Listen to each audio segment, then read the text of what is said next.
ஒவ்வொரு நாட்களும் நான் கடந்து போயிட்டு இருக்கேன். நாளைக்கு அடுத்த மாசம் இல்ல அடுத்த வாரத்துல நான் திருவிருந்து எடுக்க போறேன். அதற்குள்ள இந்த காரியத்தை விட்டுறேன். இந்த காரியத்துல நான் வெளியே வர்றேன். நாட்கள் பொல்லாதே ஆனபடியினால் காலத்தை பிரயோஜனப்படுத்திக் கொள்ளுங்க. இனி ஒரு நாள் வரப்போறது இல்லைங்க. இந்த நாள் மீண்டும் உங்க வாழ்க்கையில கிடைக்க போறது இல்ல. நீங்க இன்னைக்கு என்ன ஒப்பு கொடுக்கிறீங்களோ உங்க வாழ்க்கையில இன்னைக்கே கர்த்தர் அற்புதத்தை செய்கிற தேவனாக இருக்கிறார். அவர் அற்புதத்தின் தேவன். அவர் விடுதலையின் நாயகன். அவர் வெற்றி சிறக்க பண்ணுவார்.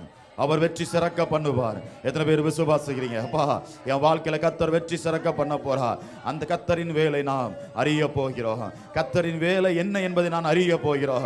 இந்த மாலை வேலையில கூட கர்த்தருடைய வேலைக்காக நாங்க காத்திருக்கிறோம்ப்பா. அந்த கர்த்தருடைய வேலைக்காக நாங்க காத்திருக்கிறோம் சொல்லி பாருங்க. யாரா என்ன ஒரு மாதிரி பார்க்க போறாங்க. இந்த மனுஷர்கள் ஒரு மாதிரி என்ன பார்க்க போறாங்க. அந்த சத்தம் எங்க காதுல கேட்காதுங்க. இந்த மனிதன் பார்க்கறதுனால, இந்த மனுஷன் பார்க்கறதுனால உங்க வாழ்க்கையில ஒன்றும் மாற போறது இல்ல. அவன் உங்களை பார்த்தாலும் மாற போறது இல்ல.